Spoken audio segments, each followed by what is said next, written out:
ಎಂತ ಆಲೋಚನೆ ಕೃತ್ಯ ಮತ್ತೆ ಬಂದಾಗ ಇವಾಗ ಬೇಜಾರು ಬಂದಾಗ ಅಕ್ಕಲ್ನ ಆರು ಬರೀ ಸಂವಿಧಾನ ಅಡಿಸಿ ನಮ್ಮ ಬದುಕು ನಾವಿದೆ ಕಾನೂನು ಬಂದ ಭಾರಿಯಾತ್ ಗೌರವ ಕೊಡ್ತಾನ ಆ ನಮಗೆ ಜನ್ಮ ದಿನಾಚರಣೆ ಅಂಬೇಡ್ಕರ್ ಜಯಂತಿ ಆಯ್ತಾ ಶುಭ ಗೌರವ ಆ ಲೆಚ್ಚದ ಬಗ್ಗೆ ಬರ್ತೀರಾ ಪಿರೈನ್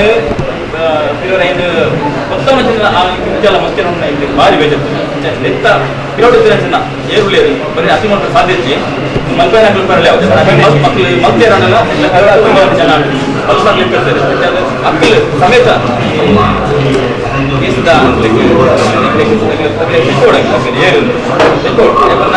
ಈ ಕಾನೂನು ಪಾಲನೆ ಉಂಡ ಇಜ್ಜ ಉದ್ದೇಶದ ಸ್ಪಷ್ಟವೇನ ಮಾತಿನ ಅಕ್ಕಲು ಈ ಸ್ಪಷ್ಟವೈನ ಹೇಳಿಕೆ ಅಕ್ಕಲೇ ಕೊರಡು ಬಹಿರಂಗವೈನ ಕ್ಷಮೆನ ಸಾರ್ವಜನಿಕರಿಗೆ ಬಹಿರಂಗವೈನ ಕ್ಷಮೆನ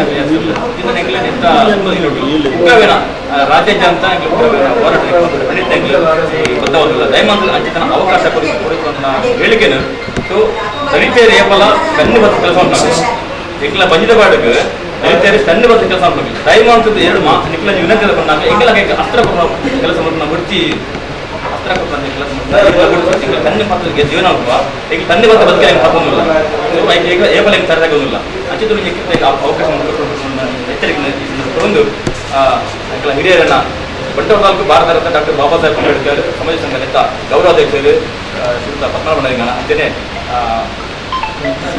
ದಕ್ಷಿಣ ಕನ್ನಡ ಜಿಲ್ಲಾ ದಲಿತ ಸೇವಾ ಸಮಿತಿಯ ಸ್ಥಾಪಕ ಅಧ್ಯಕ್ಷರಾದ ಸನ್ಮಾನ್ಯ ಬಿ ಕೆ ಶೇಷಪ್ಪ ಹೆಚ್ಚಿನ ಈಗಲ ಹಿರಿಯರು ಉದ್ಯಮಿ ದಿನೇಶ್ ಮುಳ್ಳೂರು ಮಾನವ ಬಂಧುತ್ವ ಕರ್ನಾಟಕ ನಿವೇದಿಕೆದ ಬಂಟೂರು ತಾಲೂಕು ರಾಜ ಚಿಂತಿಮೂರು ಮಾತಾ ಕೃಷ್ಣಪುತ್ತೂರು ಮಾತಾ ಉಮೇಶ್ ಊರೆಲ್ಲ ಸರ್ ಯಾ ನೆತ್ತ ಬಂಟೂರು ತಾಲೂಕು ಭಾರತ ರತ್ನ ಡಾಕ್ಟರ್ ಬಾಬಾ ಸಾಹೇಬ್ ನೆತ್ತ ಮಾರ್ಗ ಅಧ್ಯಕ್ಷರಾಗಿದ್ದರೆ ದಯಮಾಡಿ ಈ ಮನವಿ ಸ್ವೀಕಾರ ಮಾಡ್ತಿದ್ದು ಎಂತ ಈ ಪ್ರಕರಣದ ಕೃತ್ಯದ ಹಿಂದೆ ಮತ್ತು ಉಳ್ಳೇರ ಇನ್ನು ಸೂಕ್ತವೇನ ಕ್ರಮ ತೆಗೆದುಕೊಂಡು ನನಗಿನ ಈ ಕೆಲಸ ಬಲ್ಲಿ ಉಪಯೋಗ ಕಾರಣವಾಗಿಲ್ಲ ಮತ್ತು ಎಚ್ಚರಿಕೆಯನ್ನು ಈ ಸಂದರ್ಭದಲ್ಲಿ ಕೊಡೊಂದು ಮಾನ್ಯ ಪೊಲೀಸ್ ಅಧಿಕಾರಿಗೆ ಮನವಿಯನ್ನು ಸಲ್ಲಿಸುವ ಜೊತೆಗೆ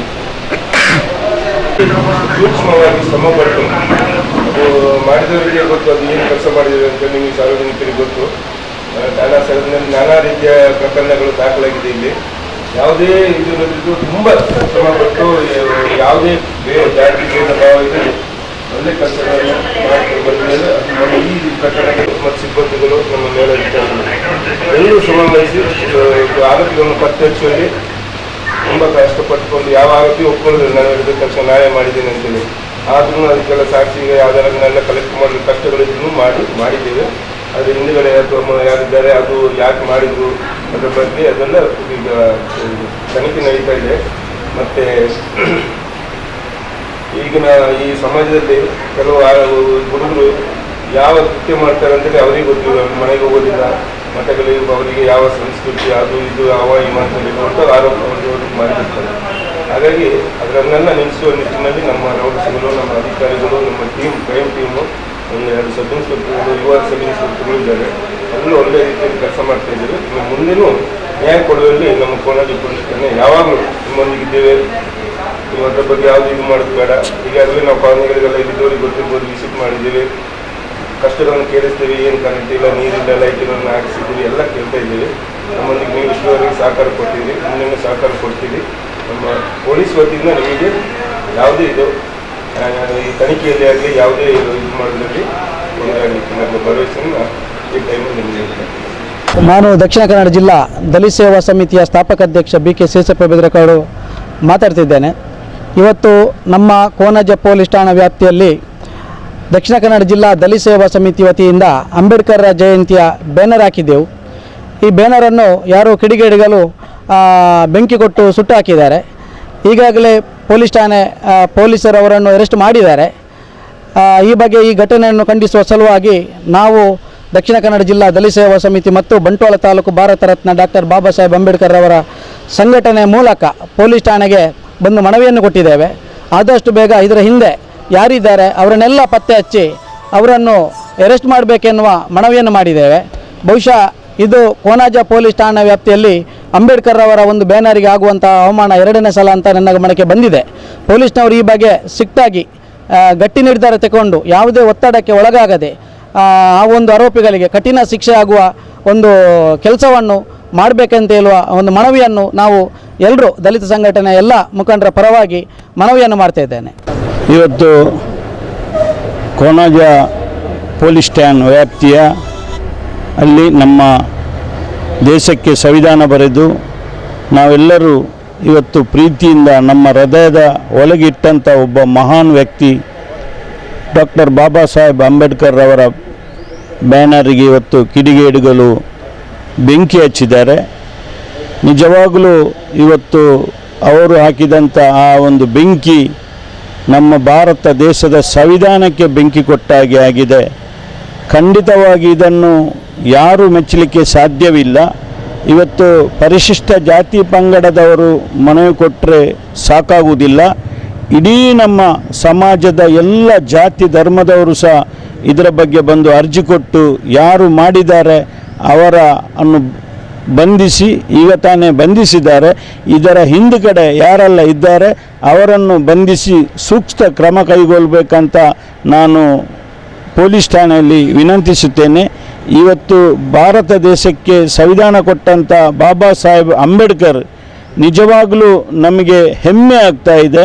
ಅವರ ಒಂದು ಬ್ಯಾನರಿಗೆ ಬೆಂಕಿ ಕೊಟ್ಟವರು ಖಂಡಿತವಾಗಿ ಇನ್ನು ಯಾರಕ್ಕೂ ಬೆಂಕಿ ಕೊಡಲಿಕ್ಕೆ ಏಸುವವರಲ್ಲ ಅಂತ ಈ ಸಂದರ್ಭದಲ್ಲಿ ಹೇಳಲಿಕ್ಕೆ ಬಯಸಿ, ನಮ್ಮಂಥವರು ಇವತ್ತು ಮೇಲ್ಜಾತಿ ಆಗಲಿ ಕೀಳ್ಜಾತಿ ಆಗಲಿ ಯಾವ ಜಾತಿಯವರು ಸಹ ಅಂಬೇಡ್ಕರ್ರ ಸಂವಿಧಾನವ ಹೇಗೆ ಇದೆ ಹಾಗೆ ಬದುಕುವಂಥ ಒಂದು ವ್ಯವಸ್ಥೆ ಮಾಡಿಕೊಟ್ಟಂಥ ನಮ್ಮ ಮಹಾನ್ ವ್ಯಕ್ತಿಯ ಬ್ಯಾನರಿಗೆ ಬೆಂಕಿ ಕೊಟ್ಟದ್ದು ಖಂಡಿತವಾಗಿ ನಾವು ಮುಸಲ್ಮಾನರಾಗಲಿ ಎಲ್ಲ ಜಾತಿ ಧರ್ಮವರು ಖಂಡಿಸಿ ಅದಕ್ಕೆ ಸಂಪೂರ್ಣ ಸಹಕಾರ ಕೊಡಬೇಕಂತ ಈ ಸಂದರ್ಭದಲ್ಲಿ ಹೇಳಿಕೊಂಡು, ಆದಷ್ಟು ಪೊಲೀಸ್ ಇಲಾಖೆಯ ಮೇಲಾಧಿಕಾರಿಗಳು ಈಗಲೇ ಇದರ ಬಗ್ಗೆ ಸೂಕ್ತ ಕ್ರಮ ಕೈಗೊಂಡ್ರೆ ಮಾತ್ರ ಇನ್ನುಳಿದವರ ಬ್ಯಾನರ್ಗೆ ಬೆಂಕಿ ಹಾಕಲಿಕ್ಕೆ ಹೋಗುವುದಿಲ್ಲ ಅಂತ ಈ ಸಂದರ್ಭದಲ್ಲಿ ಹೇಳಿಕೊಂಡು, ನಮ್ಮ ಇವತ್ತು ದಲಿತ ಸಂಘದ ನಮ್ಮ ಬಂಟ್ವಾಳ ಶಾಖೆಯ ಎಲ್ಲ ಪದಾಧಿಕಾರಿಗಳು ಇವತ್ತು ಬಂದು ಇಲ್ಲಿ ಮನವಿ ಕೊಟ್ಟಿದ್ದಕ್ಕೆ ನಿಮಗೆ ಹೃತ್ಪೂರ್ವಕವಾದ ಅಭಿನಂದನೆ ಸಲ್ಲಿಸಿ, ಮುಂದಕ್ಕೆ ಇಂಥ ವ್ಯವಸ್ಥೆ ಆಗದಾಗೆ ಕೋನಾಜ ಪೊಲೀಸ್ ಸ್ಟೇಷನ್ ಅವರು ಮಾಡ್ತಾರೆ ಅಂತೇಳಿ ನಮಗೆ ವಿಶ್ವಾಸ ಇದೆ ಅಂತ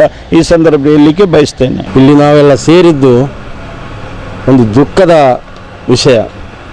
ಯಾಕೆ ದುಃಖ ಅಂದರೆ ಈ ದೇಶ ಇಷ್ಟರ ತನಕ ಉಳಿಬೇಕಾದ್ರೆ ಭಾರತ ರತ್ನ ಅಂಬೇಡ್ಕರ್ ಅವರ ಆ ಸಂವಿಧಾನ, ಈ ಸಂವಿಧಾನ ಪದ್ಮನಾಭ ನರಿಂಗಾನ ಮಹಮ್ಮದ್ ಮೋನಾಕ ಮಾತ್ರ ಅಲ್ಲ, ಇಡೀ ದೇಶದ ಎಲ್ಲ ಜಾತಿ ಎಲ್ಲ ಧರ್ಮದವರಿಗೆ ಒಳಪಟ್ಟಂಥ ಇತಿಹಾಸವಿದ್ದ ಮಾಡಿದಂಥ ಬಾಬಾ ಸಾಹೇಬ್ ಅಂಬೇಡ್ಕರ್ ಬ್ಯಾನರಿಗೆ ಇವತ್ತು ಬೆಂಕಿ ಕೊಡ್ತಾರೆ ಅಂದರೆ ನಾಳೆ ನಾವು ದಾರಿಯಲ್ಲಿ ಹೋಗುವಾಗ ಕೊಡಲಿಕ್ಕೆ ಕೂಡ ಇವರು ತಯಾರಾಗ್ತಾರೆ ಅಂತ ನನ್ನ ಅಭಿಪ್ರಾಯ. ಇದನ್ನು ನಾವು ತೀವ್ರವಾಗಿ ಖಂಡಿಸುತ್ತೇವೆ. ಈ ಪೊಲೀಸ್ ಠಾಣೆಗೆ ಇದನ್ನು ಹಿಡಿದಿದ್ದಾರೆ, ಅದರ ಹಿಂದೆ ಯಾರೆಲ್ಲ ಇದ್ದಾರೆ ಅವರನ್ನು ತನಿಖೆ ಮಾಡಿ ಸೂಕ್ತ ಕ್ರಮ ತೆಗೊಳ್ತಾರೆ ಅಂತ ನಮಗೆ ವಿಶ್ವಾಸ ಇದೆ. ಆ ಪೊಲೀಸ್ ಠಾಣೆ ಇಷ್ಟರೊಳಗೆ ಮಾಡಿದಂಥ ಕೆಲಸಕ್ಕೆ ನನ್ನ ಅಭಿನಂದನೆ. ಇನ್ನೂ ಕೂಡ ದಲಿತರಿಗೆ ಅಂತಲ್ಲ, ಯಾರಿಗೆ ಅನ್ಯಾಯ ಆದರೂ ಕೂಡ ನಾವು ನಿಮ್ಮೊಟ್ಟಿಗೆ ಇದ್ದೇವೆ ಅಂತ ಹೇಳಿಕೊಂಡು ನಮ್ಮ ಮಾತನ್ನು ಮುಗಿತೇನೆ. ಎಲ್ಲರಿಗೂ ಜೈ ಭೀಮ್. ಸಂವಿಧಾನ ಶಿಲ್ಪಿ ಭಾರತ ರತ್ನ ಡಾಕ್ಟರ್ ಬಾಬಾ ಸಾಹೇಬ್ ಅಂಬೇಡ್ಕರ್ ಇವರ ಜನ್ಮ ದಿನಾಚರಣೆಯ ಶುಭ ಕೋರುವ ಆ ಫ್ಲೆಕ್ಸ್ ಏನಿದೆಯಾ ಅದನ್ನು ಮೊನ್ನೆ ತಾನೇ ಗೂಂಡಗಳು ಸುಟ್ಟು ಹಾಕುವಂತಹ ಪ್ರಯತ್ನವನ್ನು ಮಾಡಿದ್ದಾರೆ. ಕೋನಾಜ ಪೊಲೀಸ್ ಸ್ಟೇಷನ್ನ ಠಾಣಾಧಿಕಾರಿಗಳು ಅವರನ್ನು ಬಂಧಿಸುವಲ್ಲಿ ಯಶಸ್ವಿ ಆಗಿದ್ದಾರೆ. ಇವರ ಕೃತ್ಯದ ಹಿಂದೆ ಯಾರ್ಯಾರು ಆರೋಪಿಗಳು ಇರ್ತಾರೆ ಅವರನ್ನು ಎಲ್ಲ ಆರೋಪಗಳಿಗೆ ಶೀಘ್ರವಾಗಿ ಕಾನೂನು ರೀತಿಯ ಎಸ್ಟಿ ದಲಿತ ದೌರ್ಜನ್ಯ ತಡೆ ಕಾಯ್ದೆ ಅಡಿಯಲ್ಲಿ ಪ್ರಕರಣವನ್ನು ದಾಖಲಿಸಿ ಕಠಿಣ ಶಿಕ್ಷೆಯನ್ನು ವಿಧಿಸಬೇಕೆಂತೇಳಿ ಈ ಸಂದರ್ಭದಲ್ಲಿ ಹೇಳುತ್ತಾ, ಇಲ್ಲಿ ಸೇರಿರ್ತಕ್ಕಂಥ ಎಲ್ಲ ಮಾಧ್ಯಮದ ಮಿತ್ರರಿಗೂ ಮತ್ತು ಗ್ರಾಮ ಪಂಚಾಯತಿ ಅಧ್ಯಕ್ಷರಿಗೂ ಹಾಗೂ ಇಲ್ಲಿ ಸೇರತಕ್ಕಂಥ ಎಲ್ಲ ದಲಿತ ಮುಖಂಡರಿಗೂ ನನ್ನ ತುಂಬುರದ ಧನ್ಯವಾದ ಅರ್ಪಿಸುತ್ತಾ, ಮುಂದಿನ ದಿನಗಳಲ್ಲಿ ಇಂಥ ಒಂದು ಕೃತ್ಯ ಮರುಕಳಿಸದಿರಲಿ ಎಂದು ಆಶಿಸ್ತಾ ನನಗೆ ಒಂದೆರಡು ಮಾತನಾಡಲು ಅವಕಾಶ ಕೊಟ್ಟ ನಿಮಗೆ ಎಲ್ಲರಿಗೂ ವಂದಿಸ್ತಾ ಜೈ ಭೀಮ್. ಬಾಬಾ ಸಾಹೇಬ್ ಅಂಬೇಡ್ಕರ್ ಅವರ ಒಂದು ಭಾವಚಿತ್ರವನ್ನು ಅವರ ಒಂದು ಜನ್ಮದಿನದ ಶುಭಾಶಯ ಕೋರುವ ಒಂದು ಫ್ಲೆಕ್ಸನ್ನು ಇಲ್ಲಿ ಅಸೈಗುಳಿಲಿ ಹಾಕಿದರು. ಹಾಕಿದಂತಹ ಫ್ಲೆಕ್ಸಿಗೆ ಅದರ ಮರುದಿನ 1-2 ದಿವಸದಲ್ಲೇ ಯಾರೋ ಕಿಡಿಗೇಡಿಗಳು ಅದನ್ನು ಬೆಂಕಿ ಹಾಕಿ ಸುಟ್ಟು ಹಾಕಿರ್ತಾರೆ. ಅವರನ್ನು ಕಿಡಿಗೇಡಿಗಳು ಅಂತ ಹೇಳುವುದಕ್ಕಿಂತ ಹೆಚ್ಚಾಗಿ ದೇಶದ್ರೋಹಿಗಳು ಅಂತ ಹೇಳ್ಬೋದು ನನಗೆ. ಯಾಕಂದರೆ ಬಾಬಾ ಸಾಹೇಬ್ ಅಂಬೇಡ್ಕರ್ ಅವರ ಬ್ಯಾನರನ್ನು ಹರಿಯುವ ಮಟ್ಟಕ್ಕೆ ಜನಗಳು ಅವರ ಒಂದು ಮನಸ್ಥಿತಿಯನ್ನು ಕೊಂಡೋಗಿದ್ದಾರೆ ಅಂತ ಹೇಳಿದರೆ ಇದಕ್ಕಿಂತ ಅಂತ್ಯ ಏನಿಲ್ಲ ಅಂತ ಹೇಳ್ಬೋದು. ಇದು ಕೊನೆಯ ಅಂತ್ಯ ಅಂತ ಹೇಳ್ಬೋದು. ನಾವೆಲ್ಲ ಇವತ್ತು ನಾನಾಗಲಿ ನೀವಾಗಲಿ ಯಾರೇ ಆಗಲಿ, ಈಗ ಹರಿದ ಜನಗಳು ಕೂಡ ಹರಿದ ಯಾರೇ ಆಗಿರಲಿ ಯುವಕರು, ಅವರು ಕೂಡ ಒಂದು ಸ್ಥಾನ ಒಂದು ಎದುರುಗಡೆ ಬಂದು ನಿಂತಿದ್ದಾರೆ ಅಂತ ಹೇಳಿದರೆ ಅದಕ್ಕೆ ಕಾರಣ ಬಾಬಾ ಸಾಹೇಬ್ ಅಂಬೇಡ್ಕರ್ ಅವರು. ಇವತ್ತು ನಾವು ಕೂಡ ಈ ಸ್ಥಾನದಲ್ಲಿ ಒಂದು ಸ್ಥಳದಲ್ಲಿ ನಿಂತು 2 ಮಾತಾಡ್ತೇವೆ ಅಂತ ಹೇಳಿದರೆ ಅದಕ್ಕೆ ಕಾರಣ ಬಾಬಾ ಸಾಹೇಬ್ ಅಂಬೇಡ್ಕರ್ ಅವರು. ನಾವು ಪ್ರತಿಯೊಂದು ಮಾಡುವ ಕೆಲಸಕ್ಕೂ ಕಾನೂನನ್ನು ತಂದವರು ಬಾಬಾ ಸಾಹೇಬ್ ಅಂಬೇಡ್ಕರ್. ಅಂಥವರ ಒಂದು ಭಾವಚಿತ್ರವನ್ನು ಈ ಕಿಡಿಗೇಡಿಗಳು ಹೊತ್ತಿಸಿದ್ದಾರೆ ಅಂತ ಹೇಳಿದರೆ ನಮಗೆಲ್ಲ ಅದು ಒಂದು ಬಹಳ ಬೇಸರದ ಸಂಗತಿಯಾಗಿದೆ. ಇದಕ್ಕೆ ನಾವು ದಲಿತ ಸಂಘದ ಸಂಘಟನೆ ಮಾತ್ರವಲ್ಲ, ಇಡೀ ನಮ್ಮ ಸಮುದಾಯ, ಅವರು ಹಿಂದೂಗಳಾಗಲಿ, ಮುಸ್ಲಿಮರಾಗಲಿ, ಕ್ರಿಶ್ಚಿಯನರಾಗಲಿ, ಯಾವುದೇ ಜನಾಂಗದವರಾಗಲಿ ಇದನ್ನು ನಾವು ಖಂಡಿಸಬೇಕಾಗ್ತದೆ. ಅಲ್ಲದೆ ಈ ಕೃತ್ಯವನ್ನು ಮಾಡಿದ ಯಾರು ಇದ್ದಾರಾ ಅವರನ್ನು ಕೂಡಲೇ ಈ ಪೊಲೀಸ್ ಠಾಣಾ ಅಧಿಕಾರಿಗಳು ಅವರನ್ನು ಅರೆಸ್ಟ್ ಮಾಡಿದ್ದಾರೆ.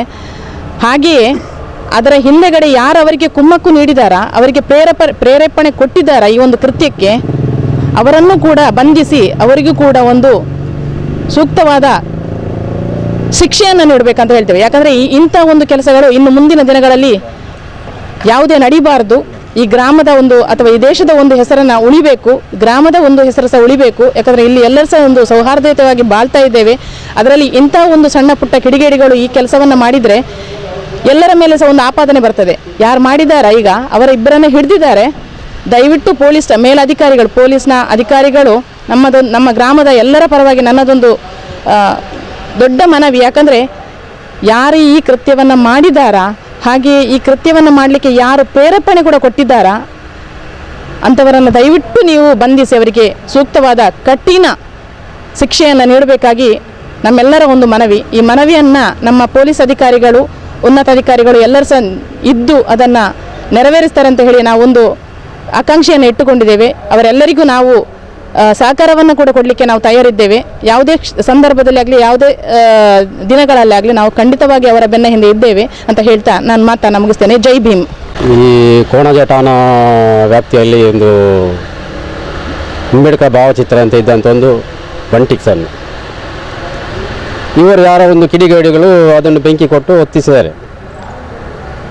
ಈ ಇಬ್ಬರಿಗೆ ಆ ಎತ್ತ ತಾಯಿ 9 ತಿಂಗಳು 11 ದಿನ ಒತ್ತದು ಮಾತ್ರ, ತಂದೆ ಜನ್ಮ ಕೊಟ್ಟದ್ದು ಮಾತ್ರ. ಇವಾಗ ಹುಟ್ಟಿನಿಂದ ಸಾಯುವವರೆಗೆ ಕೊಟ್ಟದ್ದು, ಈ ಬದುಕು ಕೊಟ್ಟಂತ ಇದ್ದರೆ ಅದು ಅಂಬೇಡ್ಕರ್. ಈ ಮನಸ್ಥಿತಿ ಅರಿಯದವ ಒಂದು ವ್ಯಕ್ತಿ ಅಂತ ಹೇಳಲಿಕ್ಕೆ ನಾವು ಬರೋದಿಲ್ಲ. ಯಾಕೆಂತ ಹೇಳಿದ್ರೆ ಅವ ಒಂದು ಪ್ರಾಣಿ ಅನ್ಬೋದು, ಪ್ರಾಣಿಗಿಂತಲೂ ಕಡೆ ಅಂತ ವ್ಯಕ್ತಿ. ಹುಟ್ಟಿನಿಂದ ಸಾಯುವವರೆಗೆ ನನಗೆ ಬದುಕು ಕೊಟ್ಟಿದ್ದಾರೆ, ನಾನು ಬದುಕಿದರೆ ಸಂವಿಧಾನದಲ್ಲಿ ಬದುಕ್ತಿದ್ದೇನೆ ಅಂತ ಹೇಳಿದರೆ ಇವನು ತಿಳಿದ ಮನುಷ್ಯನೇ ಅಲ್ಲ. ಈ ಥರ ಘಟನೆಗಳೆಲ್ಲ ನಡೀತದೆ ಅಂತ ಹೇಳಿದ್ರೆ ನಮ್ಮ ದೊಡ್ಡ ದುರಂತ. ಇಂಥ ಘಟನೆಗಳು ಮರುಕಳಿಸಬಾರ್ದು. ಜನಗಳಿಗೆ ಒಳ್ಳೆ ಬುದ್ಧಿ ಬರಬೇಕಂತ ಹೇಳಿದರೆ ಸಂವಿಧಾನದ ಸ್ವಲ್ಪ ಗಮನ ಕೊಟ್ಟರೆ ಜನಗಳು ಏನು ಅಂತ ತಿಳಿಬೋದು.